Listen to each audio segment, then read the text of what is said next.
பாம்பு கடிக்கு மருந்து சொல்லுவாங்க. எந்த பாம்பு கடித்தாலும் மருந்து சொல்லுவாங்க. சீக்கிரம் குணமாயிரும். 15 வயசில் ஆரம்பிச்சுது அந்த அம்மா இந்த மருத்துவத்தை.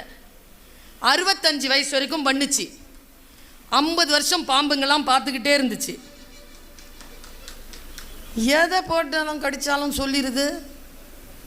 50 வருஷம் பார்த்துட்டு இருந்த பாம்புகளில் ஒன்று கிழவியை கடிச்சிருச்சு.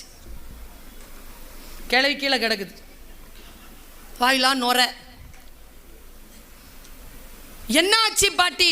பா பா பாம்பு கடிச்சிருச்சா? என்ன பாம்பு கடிச்சது பாட்டி? சொல்லு, மருந்து எடுத்து கொடுக்குறோம். மருந்து சொல்லு பாட்டி. பாம்பு பேரை சொல்லு, மருந்து சொல்லு.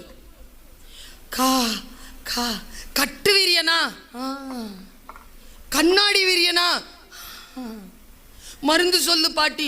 அது ரகசியம்.